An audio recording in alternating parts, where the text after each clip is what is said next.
L'histoire commence sous un ciel éclairé par la lune, tandis qu'un homme annonce l'heure. Il explique que même après la destruction de son clan par la secte démoniaque, ils ont lutté pour survivre uniquement par vengeance. Debout au sommet d'une branche d'arbre, il saute par-dessus un mur, et on aperçoit un feu en dessous. Un garde monte la garde. Des mains commencent à surgir de l'ombre, le faisant scruter comme quand je croise ta mère dans la rue. Il dit qu'ils ne tarderont pas à remarquer la disparition du siècle, et qu'il en finira avec tout cela avant que cela n'arrive. Le carnage continue, et on entend un vieil homme dire qu'il y a beaucoup de bruit dehors. Il lève les yeux, et on voit que ses yeux sont d'un rouge profond. L'homme de l'extérieur dit qu'il médite paisiblement pendant que ses subordonnés se font massacrer, et qu'il est aussi cruel que d'habitude. Le vieil homme dit qu'il pourrait en dire autant de lui, se déchaînant sans rien savoir, prétendant être le cruel, et demandant s'il pense qu'un homme se soucierait des insectes sous ses pieds en gravissant une montagne. Bien sûr, il ne le ferait pas, car il fixerait le sommet, et c'est ainsi qu'on atteint le sommet des arts martiaux. L'homme dit que c'est absurde, et nous apprenons finalement qu'il s'appelle Kang Win. Win dit qu'il le tuera de ses propres mains aujourd'hui, et nous apprenons que le vieil homme est le démon céleste. Win se précipite en avant tandis qu'une aura bleue se met à briller dans sa main. Il commence à charger la foudre avec, ce qu'on appelle le point de foudre céleste. Il attaque directement le démon céleste au visage. Il rit, demandant s'il n'a que ça en main, tout en tendant la main grâce à son propre art martial, la marée de sang céleste. Il dit à Wan d'observer et d'apprendre tandis qu'il lance un véritable rayon d'énergie qui rencontre le point de Wanin, créant une bataille énergétique digne de Dragon Ball Z. Évidemment, le démon céleste gagne, car le rayon passe juste à côté de la main de Wan, le blessant au visage. Il reconnaît le rayon d'énergie comme une clé d'épée. Le démon céleste dit qu'il l'enverra à son père aujourd'hui, et que c'est fini pour lui. Mais Win a d'autres pensées lorsqu'il commence à utiliser une autre technique. Le démon céleste paraît surpris lorsque Win commence à attaquer avec une paume appelée la paume divine céleste. On le voit briser le rayon d'énergie, et le démon céleste est surpris, disant qu'il n'en revient pas de son acier trempé qui rend son poing plus dur que l'acier perdu à main nue. Win continue alors de le frapper en pleine poitrine, projetant des éclairs dans tout son corps, le projetant contre le mur derrière lui. Wan halète, lui disant qu'il devrait arrêter de parler de son père avec ses gros mots. Et il n'a sûrement pas oublié tous les méfaits qu'il a commis de son vivant, et que c'est la rage de tous ces gens. Le démon céleste affirme qu'il aurait dû anéantir les racines de la secte du dragon des nuages à l'époque. Il ignore quel genre d'illumination il a reçu, mais il est sincèrement surpris. Il n'arrive pas à croire qu'il ait percé son art de l'afflux sanguinaire de démons célestes, et qu'il ne lui ait laissé d'autre choix. En sortant une sorte de gourde, Wan demande si c'est un élixir. Alors que le vieil homme commence à l'avaler, Wanin dit que s'il boit une telle quantité d'élixir d'un coup, il subira une déviation de clé démoniaque. Une énergie violette brise la gourde tandis que le démon céleste commence à se renforcer, sa clé débordant. Mais c'est tellement intense que son visage commence à se crisper. Les yeux exorbités, il pousse un rugissement puissant, provoquant une onde de choc, obligeant Wanin à lever les mains pour bloquer le vent qui le dépasse. Win n'en croit pas ses yeux, puis entend le démon céleste l'appeler par derrière. Lorsqu'il se retourne, l'attaque approche déjà, le démon céleste annonçant qu'il est temps pour lui de disparaître. Wen la regarde, réalisant qu'il est trop tard, et on entend quelqu'un d'autre jeter une barrière. La barrière érige alors un bouclier protecteur autour de Wanin, qui reconnaît ce bouclier, mais est surpris. L'homme entre alors en s'excusant d'être en retard et en se disant surpris à paresser. Win l'appelle le grand mage, et le type lui dit qu'il lui a dit de ne pas l'appeler par ce surnom ringard, puis lui demande si c'est bien de cet ennemi dont il parlait. Win répond que c'est le type qui prétend venir d'un autre monde, et que sans lui, il serait mort sans défense. On revient alors à la réalité lorsqu'un homme hurle « Attendez !» Il explique qu'il pensait que c'était une histoire de Murom classique, se demandant pourquoi un mage de haut niveau venu d'un autre monde est apparu de nulle part. Il soupire, disant qu'il s'est bien amusé en la lisant, et que c'est un vrai casse-tête. Il dit que l'auteur doit être sous fentanyl, car comment est-il possible qu'un autre monde surgisse de nulle part? On nous le présente, il s'appelle Jin Si-woon et il a 23 ans. Son téléphone se met à vibrer, et on apprend qu'il a été démobilisé il y a 6 mois et qu'il se prépare à retourner à l'université. Son fils l'appelle pour lui demander s'il essaie de gagner du grade, et Si-woon se demande si son ami n'a personne d'autre avec qui s'amuser. Il dit que, comme beaucoup de ceux qui ont terminé leur service militaire avant d'être démobilisés, il avait un bon projet de vie. Il voulait obtenir des certifications tout en se préparant à retourner à l'université et à étudier tout ce qu'il n'avait pas pu étudier pendant son service militaire, mais il a raté trop de choses amusantes en société. Il part en ville, prétextant qu'il lui reste un peu d'argent, mais qu'il hésite à trouver un emploi à temps partiel. Passionné de romans de Murom, il passe beaucoup de temps à se perdre dans l'imaginaire d'être le protagoniste d'un monde de Murom. Il entre dans un café PC, et le caissier le connaît par son nom et lui demande s'il retourne à Loyal Ground aujourd'hui. Seo-won accepte et précise qu'il veut 10 heures. Il dit qu'il a aussi passé des heures à jouer à Loyal Ground, et même si c'est le seul jeu auquel il a joué pendant ses permissions après sa démobilisation, il s'est mis à jouer sérieusement et est devenu un joueur du top 10 en 3 mois. Il se connecte sur Discord et dit à son fils qu'il se connecte, alors il doit attendre dans le hall. Il a aussi gagné un peu d'argent grâce aux tournois qu'ils organisent parfois dans les cybercafés. Le jeu est assez simple, 100 joueurs descendent de l'avion, ramassent les armes disséminées sur la carte et s'entretuent jusqu'à ce qu'il n'en reste plus qu'un. Il parle de PUBG. Il annonce ensuite les coordonnées à son fils, lui disant qu'il y a 2 joueurs. Il lui dit de regarder à 120 degrés, car le jeu a une boussole en haut. Il commence à tirer et les tue tous les deux sur le coup d'un double tir à la tête. Son fils hurle, disant qu'il ne reste plus que 2 joueurs. Si-won dit qu'il est très bruyant et qu'il est déjà mort une fois. Il se demande pourquoi il jappe encore autant, et qu'il devrait juste farmer pour l'instant et rester en vie, car ils doivent trouver la zone sûre avant de partir. Et son garçon dit qu'il ne fera confiance qu'à lui. Le cercle se refermant, on voit d'autres joueurs courir vers le bâtiment. En entrant lentement, ils voient du butin au sol, comme une trousse de premiers soins, et ils disent que la présence du butin ne donne pas l'impression qu'il est entré. Bien sûr, c'est un appât.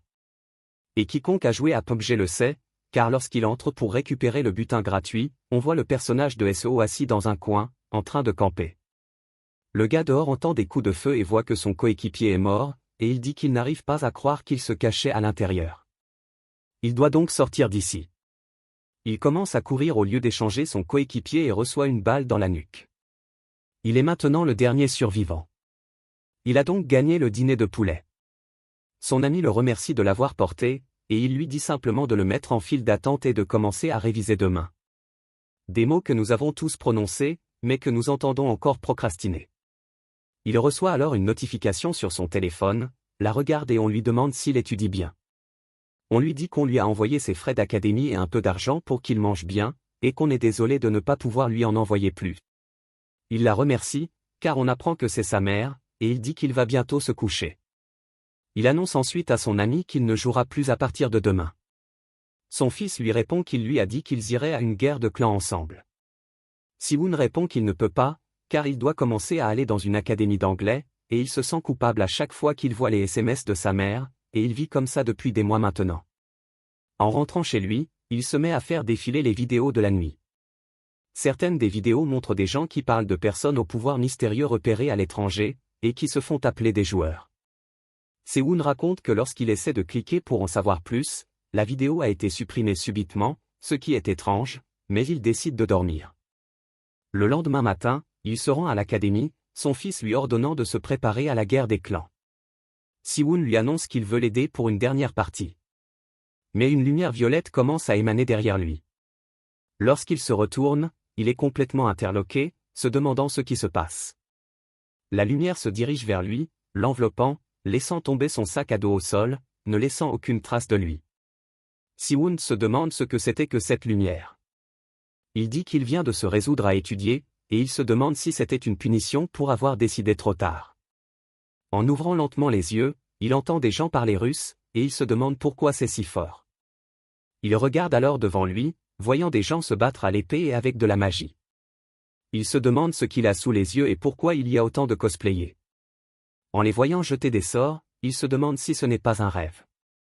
Il regarde autour de lui, aperçoit une statue, encore complètement perdue. La statue annonce que 100 joueurs ont été détectés. Seo-won se demande pourquoi il entend une voix dans sa tête et parle un peu fort.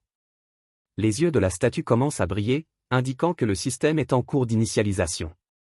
On voit la même lueur bleue dans les yeux de Son, toujours perplexe face à la situation, puis elle mentionne la synchronisation de la langue. Le russe qu'il entendait plus tôt est maintenant traduit directement en coréen. Un gros cul devant lui dit que tout le monde parle sa langue maintenant. On voit des personnes dans un environnement de murmures parler de sexe, et même des mages discuter aussi, l'un d'eux demandant à l'autre, nommé Chiron, ce qu'il a fait pour les mettre dans cette situation. Chiron dit que c'est exactement ce qu'il voulait lui demander, demandant à Escrow pourquoi il l'a amené ici. Escrow répond qu'il est vraiment effronté et qu'il ne se laissera plus tromper par ses paroles. Chiron répond que peu importe qu'il le croie ou non, puisque tout le monde est effacé pour s'agenouiller devant la puissance du roi démon. Escrow lui promet cela en tant qu'archimage, tandis qu'il commence à invoquer la foudre dans sa main. Il promet de le tuer ici et d'éliminer le roi démon peu après. Il utilise une compétence appelée « style Escrow » et projette Chiron sur place. Escrow est à la fois surpris et confus, car Chiron est totalement indemne. Escrow affirme alors que c'est bien lui qui l'a traîné ici, et Siwoon observe tout cela, réalisant que c'est trop réaliste pour être un rêve. La statue annonce ensuite le début du jeu. La difficulté est réglée sur facile. Il suffit d'atteindre le top 90. La carte choisie est la capitale du royaume, et les récompenses seront attribuées aux 10 premiers et plus. Elle indique ensuite que le tutoriel est ignoré et qu'il est interdit d'attaquer les joueurs dans la salle d'attente, car tout est neutralisé. La carte apparaît devant Siwoon. La statue explique ensuite brièvement à ceux qui accèdent à Kloa Survival pour la première fois, le jeu se déroulera sur 100 ans, et chaque jour, la carte sera légèrement plus limitée. Quitter cette carte limitée pourrait entraîner de graves dommages. Soyez donc prudents. Le jeu continuera jusqu'à ce qu'il ne reste plus qu'un seul survivant. Si la partie se termine ou si vous êtes éliminé, vous retournerez dans votre monde d'origine. Les joueurs qui n'atteignent pas le top 90 ne pourront plus participer à Kloa Survival. Bientôt, grâce au regard d'Argus, ils descendront à l'endroit désiré. Ils pourront y obtenir des objets et les utiliser pour entrer dans le top 90. Et il leur souhaite bonne chance. Siwoon se demande s'il rêve de terre loyale. La fenêtre de statut indique que les récompenses seront attribuées aux 10 premiers et plus. Siwoon transpire d'anxiété, se disant que même si c'était un rêve pour lui de se retrouver au milieu de tous ces humains déjantés. On voit un type lécher son couteau. Quel monstre! Seo-won comprend qu'il va certainement mourir. Il dit que même si c'est un rêve, il ne le veut pas, et que si c'est vraiment comme dans le jeu. Mais avant qu'il ait pu terminer sa pensée, quelqu'un l'interpelle, le traitant de cheveux en bataille. Le type lui demande pourquoi il regarde sans cesse autour de lui, demandant d'où il vient.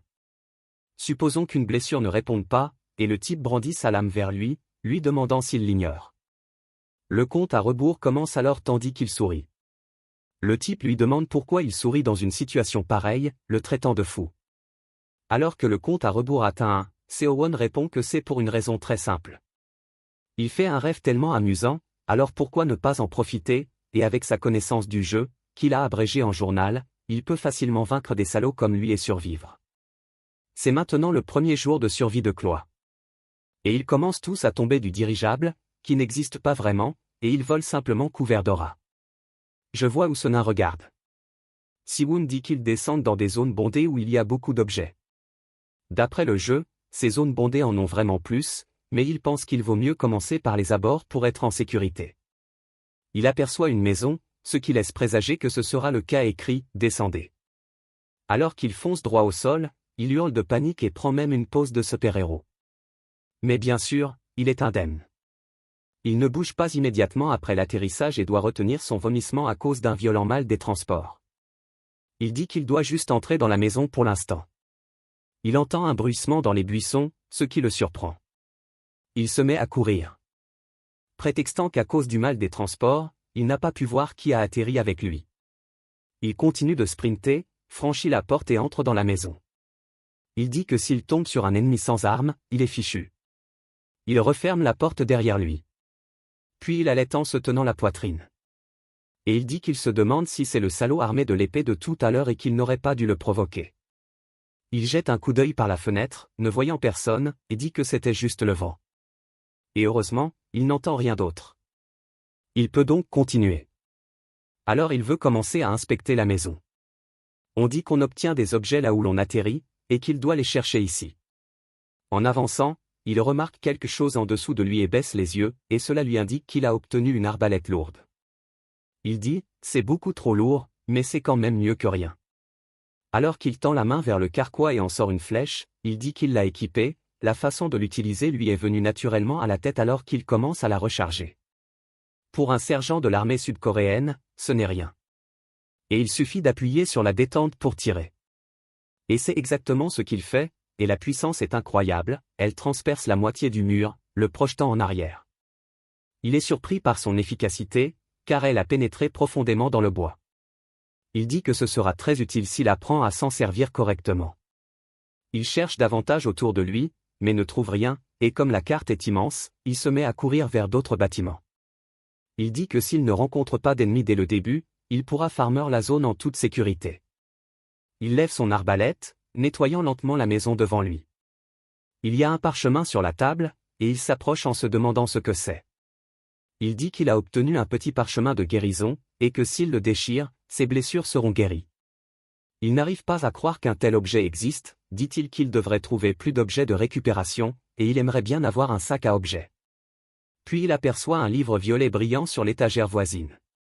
Il le ramasse et il y est écrit qu'il a obtenu le livre d'arts martiaux Black Star Leader.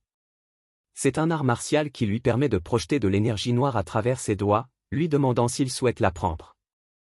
Il se demande si cela va lancer un tutoriel ou quelque chose comme ça, et dès qu'il appuie sur « Accepter », le livre se met à briller intensément et les pages se mettent à tourner sous ses yeux. Le livre se désintègre lentement, et il est confus tandis qu'il baisse les yeux vers ses mains, se demandant si c'est bien ça. Fixant sa paume, il sent l'énergie gonfler de plus en plus à chaque seconde qui passe. Pour tester, il prend une fourchette sur la table et l'imprègne d'énergie avant de la lancer à toute vitesse contre un mur voisin. Et on voit que la flamme s'y est plantée de part en part.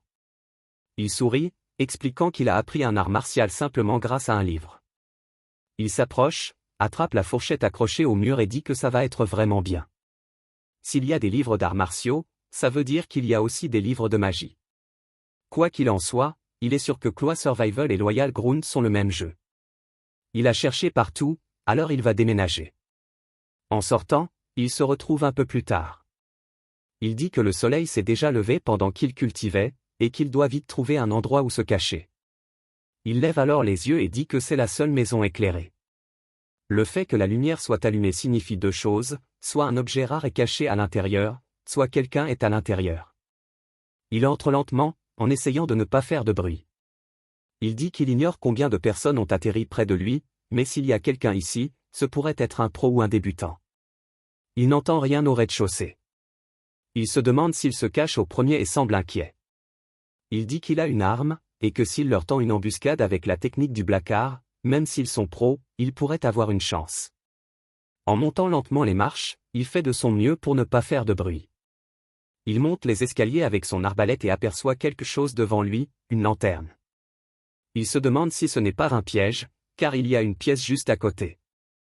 Il décide alors de foncer et ouvre la porte d'un coup de pied, révélant la chambre. Il regarde autour de lui. Il dit qu'il a fait un spectacle tout seul, et c'est un soulagement qu'il n'y ait personne. Il aperçoit une bague sur la table de chevet et la ramasse, se demandant si c'est aussi un objet. On l'appelle l'anneau de force, qui augmente la force de son utilisateur de 20 lorsqu'il est équipé. Il se demande si cela le rendra vraiment plus fort rien qu'en la portant et la place à son index. Il ressent immédiatement une sensation étrange et dit que tout son corps est plus léger, car il sent à peine le poids de l'arbalète maintenant, pourtant si lourde auparavant. Si cela a augmenté sa force de 20, il pourrait peut-être vérifier ce que c'est. Il cherche ses statistiques, mais commence à parcourir les mots pour obtenir les informations du personnage. Une fenêtre s'affiche, le décrivant comme plutôt pathétique, et il se demande s'il est classé comme artiste martial uniquement parce qu'il a appris un art martial. Il dit que c'est plutôt cool, par rapport à quand il a commencé sans rien. C'est vraiment génial, et il veut continuer à explorer le premier étage correctement. Il trouve un anneau subspatial, qui, par chance, est exactement ce qu'il voulait plus tôt, et il dit qu'il continue à obtenir des anneaux, ce qui est pratique. La fenêtre d'état indique que pour stocker un objet, il doit le saisir et dire ou penser au mot « subspatial ». S'il prend son autre main et touche l'anneau en pensant à l'objet qu'il veut, il peut également prendre l'objet du sous-espace. Si le sous-espace est plein, il ne peut rien y stocker. Il dit que c'est en quelque sorte un inventaire de jeu, et qu'il faut utiliser ça plutôt qu'un sac. Puis il ouvre le sous-espace tel qu'on le voit devant lui. Il dit que c'est étrange en commençant à insérer le parchemin de soin. Il dit que c'est pratique, qu'il n'a pas besoin de le trimballer comme un sac, et que ce serait bien plus pratique de l'avoir dans la vraie vie. Les objets et les arts martiaux seraient tellement utiles s'ils pouvaient les ramener dans la réalité. Il se demande si des gens ont déjà été éliminés et dit qu'en regardant l'interface, il est sûr qu'il y aura un journal des victimes.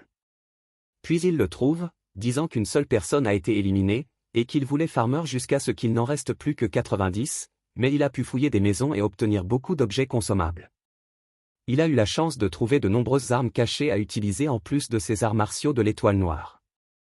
Il dit qu'il pense les avoir toutes utilisées et qu'il devrait peut-être se dépêcher. Il serait préférable de rester ici jusqu'à ce que le jour se lève. Les individus costauds qu'il a aperçus dans la salle d'attente arpentent l'obscurité, et avec son niveau, il ne peut clairement pas les battre. Mais s'il se cache et entre dans le top 10, il pourra marquer des points dans des endroits intéressants comme aujourd'hui. Il dit qu'il y aura certainement moins de monde la nuit, alors il devrait probablement aller voir ailleurs avant le lever du soleil. Car le jeu en vaut la chandelle s'il trouve un bon endroit. En partant, il dit que, malgré ses mouvements constants, il n'est pas fatigué du tout et que son anneau de force est impressionnant. Mais même s'il a gagné en force, il ressent encore la faim et la soif. Et peut-être que la survie de Chloé est similaire à la réalité. Il dit qu'il doit trouver quelque chose à manger, alors il y en aura sûrement en ville. D'après la carte, ce devrait être quelque part par ici, mais il se demande où sont les maisons. On commence à entendre un loup grogner, et il l'entend aussi juste derrière lui. Il se précipite aussitôt dans les buissons et dit n'avoir rien entendu avant qu'il ne soit déjà sur lui.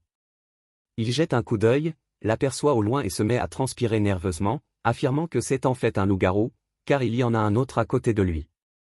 Alors qu'il lève les yeux vers lui, il l'attaque, qu'il esquive, fracasse instantanément l'arbre, et on voit qu'ils sont deux à le fixer. Mon pote et moi, après la partie de 48 heures avec les voyous. Il dit qu'il pensait que c'était un jeu JCJ, et qu'il ne pensait pas qu'il y aurait des monstres ici. S'il avait su que quelque chose comme ça se tramait, il serait resté sur place, et qu'il était encore un rancœur de nom, donc ce serait embarrassant s'il mourait sous les coups d'une foule. Il aperçoit une maison au loin et finit par y entrer, fermant la porte en haletant. Il entend les loups-garous dehors, se demandant s'ils vont vraiment entrer. Alors qu'il se rapproche, il commence à réfléchir à la conduite à tenir dans cette situation. Il entr'ouvre la porte et les voit juste dehors.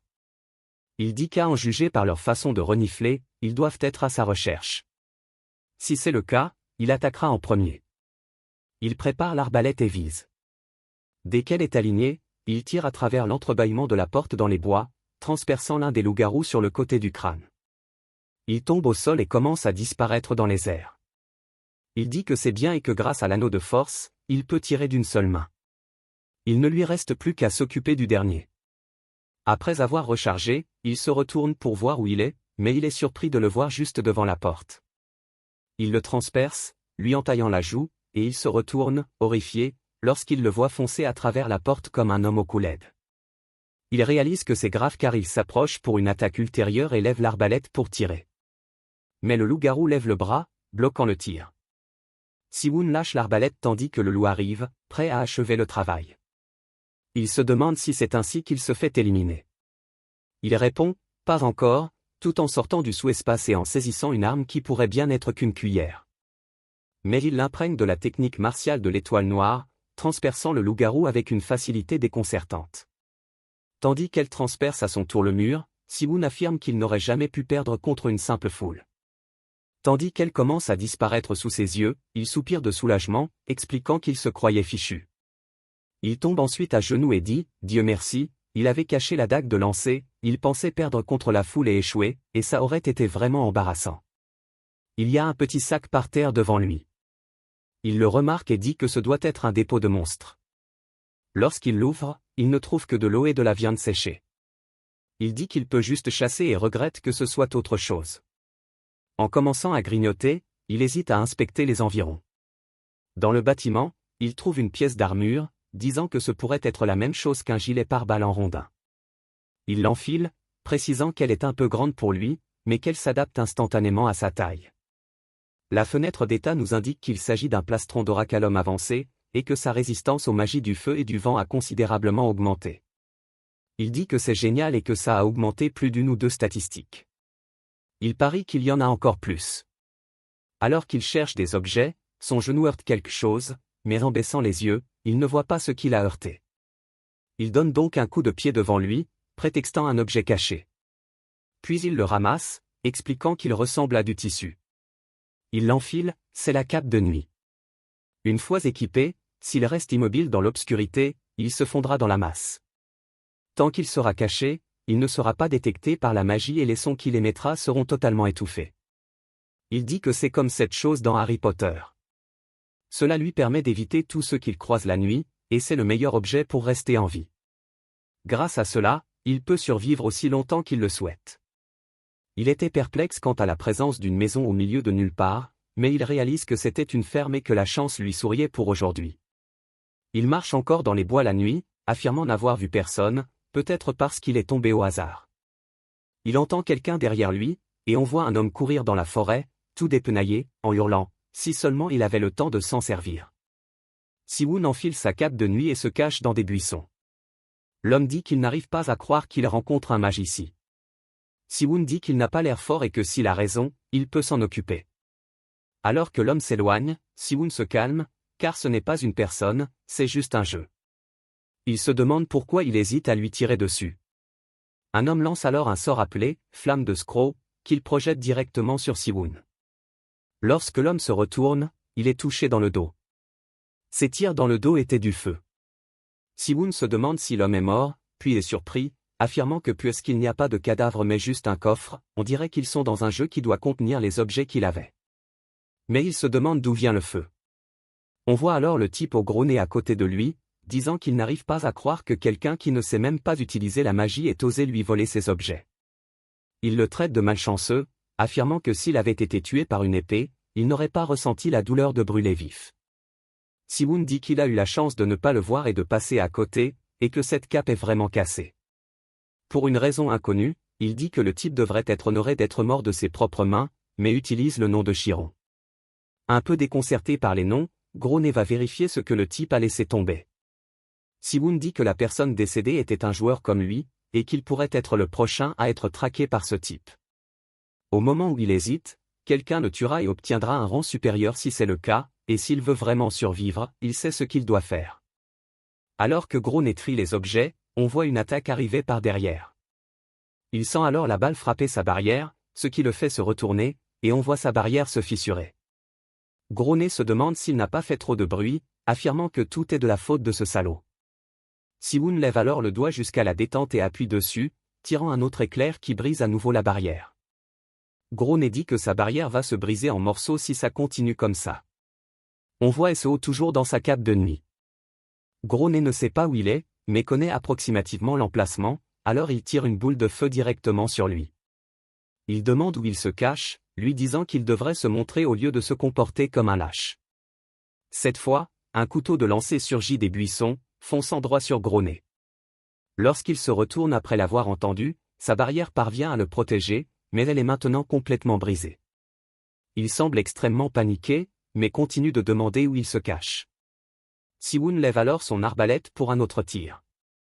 Gros-Nez commence à lancer un autre sort de flamme des Scrolls, mais avant qu'il puisse terminer, il reçoit un couteau de lancer en plein front, et des larmes commencent à couler de ses yeux. Ces derniers mots furent qu'il faisait de son mieux pour lancer le sort, sa tête étant détruite par l'attaque. Si-Woon est surpris d'avoir gagné. Il y a maintenant 2 coffres à butin par terre.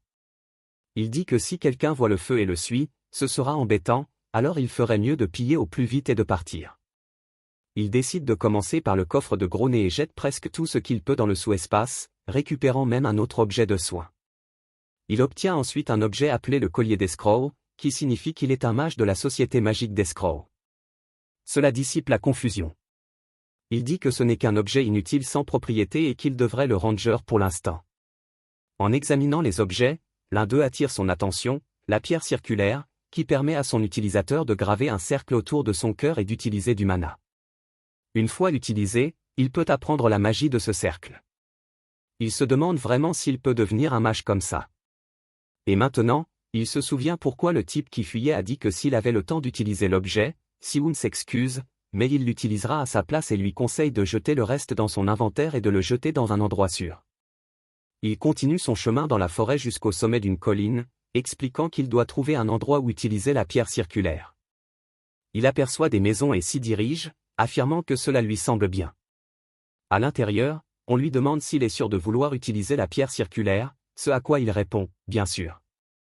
On l'avertit qu'une fois utilisé, il devra rester immobile pendant 3 heures, sans pouvoir effectuer d'autres actions ni utiliser d'objets pendant ce temps, et qu'il ressentira une légère douleur à la formation du cercle. Aussitôt, sa poitrine se met à lui faire très mal, et il retient les cris qu'il voulait et passe les 3 heures suivantes dans une douleur intense. On le voit baver par terre, disant que c'était censé être une légère douleur, mais qu'il pensait être cuit, qu'apprendre un art martial était facile, mais que la magie l'était certainement moins. Il ouvre alors sa fenêtre de statut et on constate qu'il a maintenant 2 emplois en même temps, et même un monostat. Il dit que depuis la mort de ces 2 types, le nombre de survivants aurait dû baisser aussi, et il va vérifier. Quand le nombre de survivants apparaît, il demande comment c'est possible, car il a considérablement diminué, et il n'en reste plus que 45 sur 100, car un certain Namsagan tue presque tout le monde sur la liste. Heureusement, on a un flashback de quelques heures plus tôt, et on voit un homme regarder les autres du haut d'un arbre. Il commence à se lécher les lèvres, regardant sa proie tandis que le type trébuche sur un rocher, ce qui est assez drôle vu sa taille imposante. Il se retourne, disant qu'il veut juste entrer dans le top 90, et je suppose que Sagwang lève la main en l'air tandis que le type le supplie de le laisser en vie. Il tend ensuite la main vers son visage et pointe sa tête comme un bouton, disant qu'avec ça, tous les participants le sauront. Il ne prend même pas la peine de piller le gars, disant qu'il veut juste qu'il connaisse son nom, et bien sûr, il s'agit de Sagwang. C'est le 3e jour, et il reçoit une notification. Il n'arrive pas à croire qu'autant de personnes soient mortes en une seule nuit. Il espère ne jamais tomber sur Sagwang. Il ajoute que si ça continue, il pourrait bien finir dans le top 10. Avant de commencer, ils ont annoncé une récompense pour ceux qui atteindraient ce rang, et il se demande ce que ce serait. Il pense à de l'argent et des objets, mais et si c'était la possibilité d'utiliser les compétences et les objets qu'il a acquis ici, dans le monde réel? Il soupire, disant qu'un tueur est en train de devenir fou dehors, et qu'il s'emballe. Il doit en finir et se mettre en mouvement au plus vite, et il sent clairement une puissance émaner de lui. Il se demande si c'est ça, le mana.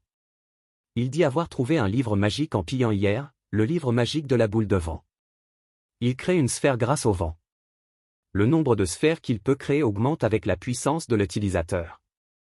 Il dit qu'il le connaissait et lui demande s'il souhaite l'utiliser. Il clique sur « Oui » et le livre disparaît. Il demande si c'est bien cela et ajoute que cela lui permet d'apprendre la magie directement dans sa tête. Il commence alors à réciter un parchemin magique tout en utilisant la boule de vent en tendant la main et en rassemblant du mana dans sa paume. On voit 4 boules se former, et il demande si c'est vraiment tout, car elles ne semblent pas grandes. Il lève la main comme pour les secouer, et elle flotte lentement vers l'arrière jusqu'à provoquer une explosion géante derrière lui après avoir heurté le mur. Il dit que c'est bien plus puissant qu'il n'y paraît, ce qui signifie que cela lui sera certainement utile, mais il se demande pourquoi il est si fatigué tout à coup, disant que c'est sûrement à cause de la magie. Au fil du temps, la zone interdite a commencé à apparaître sur sa carte, et la grille s'est rétrécie. Il a décidé de farmer tout en restant aux limites de la zone. Ses chances de croiser un autre joueur devraient être réduites, car la moitié d'entre eux ont disparu. Il doit donc se dépêcher de farmer avant que la zone interdite ne se rétrécisse encore davantage. On voit quelqu'un l'observer depuis la cime d'un arbre, c'est un vieil homme qui n'a pas encore bougé, le regardant simplement descendre le chemin. Il dit que c'est vraiment intéressant, puis saute en avant. On saute une demi-journée plus tard, et il dit se souvenir d'avoir vu des maisons par ici sur la carte, puis est surpris de ne voir que des boîtes à butin par terre et du sang. Il entend des pas derrière lui et panique. Il active une boule de vent et la lance directement là où il a entendu le bruit, faisant exploser la porte. Il se demande si c'était vraiment juste le vent, disant avoir cru sentir une présence. Il est surpris par quelque chose qu'il voit à travers la porte, il y a du sang partout. Il dit qu'ils doivent être blessés, et qu'il y a probablement tellement de choses puissantes là-dedans puisqu'ils ont survécu jusqu'à présent qu'ils pourraient peut-être les tuer puisqu'ils sont affaiblis. Ils doivent sûrement avoir de bons objets. Il décide de privilégier sa survie. En partant, on voit de l'autre côté de la porte après son départ. Le type demande s'il est parti, disant « Dieu merci ». Et Dieu merci, il s'est vite caché, sinon il aurait été tué. Il se serait sans doute occupé de lui sans blessure, et il lui aurait conseillé de piller rapidement et de partir. Il reçoit alors une flèche en pleine tête et réalise qu'il s'est fait piéger. Alors que son corps disparaît, on voit Seo-won l'observer de loin, le remerciant d'être tombé dans le panneau. Il annonce qu'il va farmer rapidement et se rendre aux abords de la zone interdite. Et puis on entend le vieil homme de tout à l'heure dire qu'il a l'air plutôt doué. Siwon réalise qu'il a baissé sa garde, et l'homme dit qu'il n'y a pas lieu d'avoir peur, il veut juste lui poser quelques questions. Bro doit avoir beaucoup de pensées. Siwon demande qui il est, et il dit qu'il ne le saurait probablement même pas s'il le lui disait, car ils ont tous des vies différentes.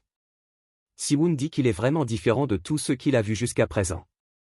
Le vieil homme demande s'il a déjà participé à ce genre de jeu. Siwon demande ce qu'il entend par jeu, et le vieil homme répond qu'il l'observe depuis un moment et qu'il s'est adapté assez vite, et qu'il est sûr de savoir déjà que ce n'est pas réel. Siwon se demande depuis combien de temps il l'observe et comment il ne l'a pas remarqué. Il dit que c'est la première fois qu'il est amené ici, mais qu'il a déjà joué à un jeu similaire dans le monde d'où il vient. Le vieil homme dit que c'est assez intéressant, et Siwon dit qu'il pouvait dire d'après son apparence qu'il n'était certainement pas du même monde. Le vieil homme dit qu'il semble qu'il fasse nuit, et Siwon répond que oui, et c'est déjà le 3e jour. Le vieil homme demande si la lune de son monde est aussi grosse que celle-ci. Siwon dit qu'il n'a pas remarqué sa taille, mais répond au vieil homme que non, que cette merde est énorme ici, et le vieil homme dit pareil. Puis il lui demande d'expliquer le jeu dont il a parlé. Siwon demande s'il est sûr de le faire ici, car il pourrait facilement tomber dans une embuscade. Le vieil homme dit qu'il suppose que la conversation pourrait être longue, alors il devrait aller ailleurs, et Siwon demande comment il sait qu'il ne le tuera pas. Le vieil homme l'attrape, disant qu'il est sûr de bien le savoir, mais qu'il ne doit pas faire de bruit s'il ne veut pas devenir une cible. C'est alors qu'il commence à sauter d'arbre en arbre, portant Siwon sans effort, se déplaçant très vite, si vite que les joues de Bro claquent au vent. Siwon dit qu'il n'avait aucune idée à ce moment-là des conséquences que leur rencontre entraînerait. Cette nuit-là, ailleurs, le vieil homme, après quelques explications, dit que son monde lui paraît magique. Seun répond qu'il ne sait pas vraiment comment l'exprimer, et que c'est un lieu de civilisation très avancé. Le vieil homme explique que cela explique comment il a pu s'adapter si vite à cet endroit, et Seo-won se demande depuis combien de temps il l'observe. Le vieil homme affirme qu'il est avec lui depuis le moment où ils ont été déposés ici. Siwon se demande s'il lit dans ses pensées. Le vieil homme dit qu'il comptait profiter de l'air frais des hautes montagnes pendant les 100 prochains jours, mais il est intrigué par ce qu'il faisait. Il a décidé de lui parler uniquement parce qu'il était curieux de savoir pourquoi ils ont été amenés ici, et il n'a aucune intention de lui faire de mal, donc il n'a pas besoin d'être prudent. Seo-won répond qu'il n'en a aucune idée, et le vieil homme répond qu'il a quelque chose de similaire dans son monde. Siwon dit que ce n'est qu'une façon de jouer, que c'est censé être amusant, et que personne ne meurt vraiment. Alors, pour ce qui est des motivations de ces êtres surnaturels capables d'enlever des gens d'un autre monde, il n'a aucun moyen de le savoir.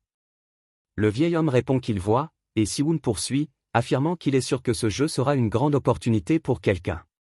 Le vieil homme lui demande ce qu'il veut dire, et Siwon répond qu'il le sait sûrement déjà, mais que mourir ici n'est pas la même chose que mourir pour de vrai. À sa mort, il recevra un rang et une récompense correspondant, et il pense que ces récompenses seront les objets qu'ils obtiendront ici. Le vieil homme lui demande s'il parle des choses qu'il porte sur lui, et Siwon répond que non seulement cela, mais aussi des compétences et des arts martiaux qu'il a appris.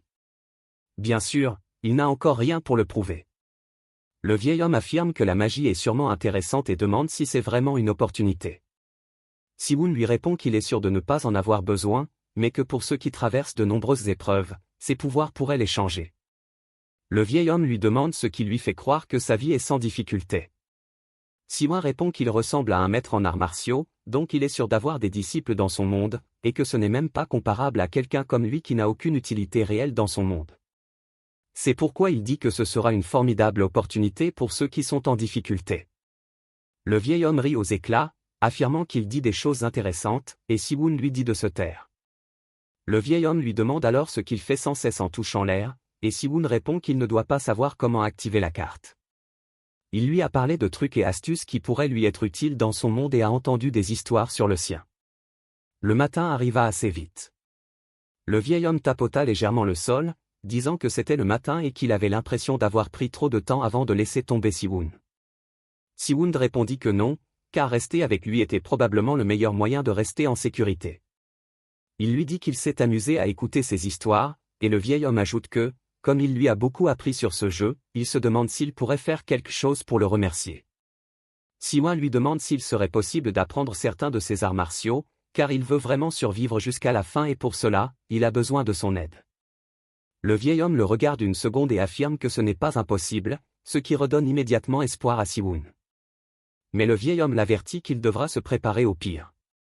Siwon lui demande ce qu'il veut dire, et le vieil homme répond qu'il parle de la mort, lui demandant ce que ce sera. Le vieil homme affirme que pour réussir hors des moyens traditionnels, il devra payer un lourd tribut, lui demandant s'il y est préparé. Siwon précise qu'il ne veut pas se répéter, mais on ne meurt pas ici. Le vieil homme comprend qu'il a raison et affirme que si c'est le cas, utiliser cette méthode pourrait être possible. Siwon demande si cela le rendrait plus fort, et le vieil homme répond que cela vaut au moins la peine d'essayer. Siwon demande ce qu'il doit faire. Le vieil homme lui répond qu'il doit d'abord vérifier son énergie intérieure. Il pose sa main sur sa tête. Surpris par son énergie intérieure, il affirme qu'elle est inférieure à celle de son chien et se demande comment il est si faible. Siwon lui dit qu'il lui a dit que les arts martiaux et l'énergie intérieure n'existent pas dans son monde. Le vieil homme lui conseille de prendre la position du lotus pour l'instant, et on le voit toujours se tenir la tête comme un ballon de basket. Il dit qu'il ressentira une douleur mortelle, mais qu'il sera incapable de bouger. Siwon demande ce qu'il doit faire. Le vieil homme lui conseille de supporter, car s'il échoue, il mourra. Alors qu'il commence à transférer sa clé, Siwon dit que tous ses sens sont à fleur de peau. Le vent qui souffle sur sa peau est comme des lames acérées, et le simple fait de respirer lui donne l'impression qu'on lui a injecté du fentanyl dans la merde. Il entend même le bruit des fourmis qui rampent dans l'herbe. Il ressent alors une douleur très vive qui monte à travers son dension, atteignant celui du haut. Il pousse un cri tandis qu'un rayon d'énergie sort de sa bouche et de ses yeux, et il se demande si c'est ainsi qu'il meurt en se mettant à transpirer nerveusement. Puis, comme si tout autour de lui était figé, on voit le vieil homme lui implanter quelque chose. En réalité, il transpire juste abondamment jusqu'à ce que le vieil homme lui annonce que c'est fini. Il retient alors immédiatement son vomi pendant une seconde avant de tout laisser sortir. Le vieil homme dit que voir comment il a enduré cela lui montre que son corps n'est pas mauvais et qu'il a une disposition innée. Une fois le flux de sa clé rétabli, son corps sera différent. Seo-won demande ce qu'il doit faire, et le vieil homme répond qu'il a mentionné précédemment qu'il voulait devenir fort au plus vite. Xiaoun répond par l'affirmative, et le vieil homme répond qu'il a repoussé son âme et créé une porte inspiratoire dans cet espace. L'être humain est né pour absorber la clé du monde uniquement par la respiration. Cependant, il dispose désormais d'une autre porte pour l'aider à absorber une énergie particulière autrement que par la respiration. Siwon demande ce qui a changé, et le vieil homme répond que l'être humain est composé d'esprit, de corps et d'âme, et que ces trois éléments sont liés par la clé de vie. Il lui demande de deviner ce qui arrive à cette clé de vie en cas de décès. Imaginons qu'une blessure dise qu'elle doit disparaître, et le vieil homme répond qu'il se trompe. Nous avons un petit exemple concret et intéressant, une goutte d'eau sur une feuille. Et tandis qu'elle commence à tomber, le vieil homme explique qu'elle ne disparaît pas, mais se disperse. Au contact du sol, l'eau se répand. Le vieil homme explique que la clé de vie dispersée est absorbée par la nature, perpétuant le cycle de la vie. Cependant, certains considèrent ce cycle logique évident comme une perte de temps, et vont jusqu'à tuer pour absorber la clé de vie d'autrui. Mais ceux qui ont lutté sur cette voie sont toujours dans un état d'instabilité, et à la fin, l'harmonie de leur yin et de leur yang se brise, les faisant perdre leurs arts martiaux ou mourir. La technique mentale qu'il lui a transmise lui permet d'absorber la clé de vie dispersée comme eux afin d'accroître son énergie intérieure. Seun lui demande s'il vient de lui garantir une mort certaine, et le vieil homme répond qu'il est un peu différent. Contrairement à ceux qui ont reconstitué leurs veines pour créer un portail, il a utilisé l'âme de Seo-won. Il n'a aucune énergie intérieure, et c'est comme une page blanche. C'est pourquoi il a modifié ses veines, lui permettant d'absorber harmonieusement la clé de vie. Il lui demande s'il comprend maintenant pourquoi il lui a donné une technique mentale interdite à Jong Yuan. Siwon répond que c'est sans doute à cause du contexte du jeu, et le vieil homme répond qu'il apprécie sa rapidité de compréhension. Il l'a ressenti hier. Les lieux où des gens sont morts ont laissé des clés de vie. Le plus gros problème avec cette technique mentale est qu'il ne peut réussir pleinement que par le meurtre. Mais ici, pas de problème. Pour survivre, il doit éliminer les autres, et au bout de 100 jours, il aura atteint un niveau considérable. Le vieil homme dit qu'il est temps pour eux de se séparer, et qu'il serait heureux de le revoir. Seo-won lui dit d'attendre, prétextant qu'il l'a tant aidé qu'il aimerait au moins connaître son nom. Le vieil homme répond qu'il s'appelle Jang Dakian. Tout le monde l'appelle gentiment la vallée profonde, et la technique mentale qu'il lui a enseignée s'appelle les arts physiques du maréchal blanc. Seo blessé s'incline, affirmant qu'il ne l'oubliera jamais. Le vieil homme lui conseille de s'habituer à respirer profondément et que s'il continue à accumuler de l'énergie intérieure grâce à son dansion, il gagnera progressivement en force. Il ouvre ensuite la carte comme il le lui a apprise, affirmant que c'est très pratique et qu'il le reverra dès que l'occasion se présentera. Siwon accepte, le regardant partir, planant dans les airs. Il dit qu'il a disparu aussi vite qu'on l'attendait de lui et que s'il pouvait utiliser les mêmes techniques de mouvement du Kangong, il pourrait aussi se déplacer confortablement.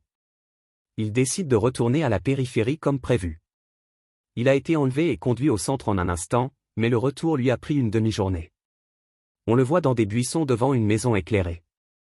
Il dit que c'est la même chose que la dernière fois. Soit c'est une maison vide, soit c'est un novice qui ne sait pas éteindre les lumières, mais peu importe, il y va. Alors qu'il court vers elle, il entre et regarde autour de lui, inspectant les recoins avant de nettoyer lentement la maison. On voit la lumière s'éteindre à l'étage, et il dit qu'il avait raison, qu'il est temps de farmer des objets. Mais au bout d'un moment, il dit que c'était de la merde et qu'il n'y a que des choses inutiles ici, ce qui signifie qu'il est venu pour rien, car ce n'était qu'un petit parchemin de guérison et de la viande séchée.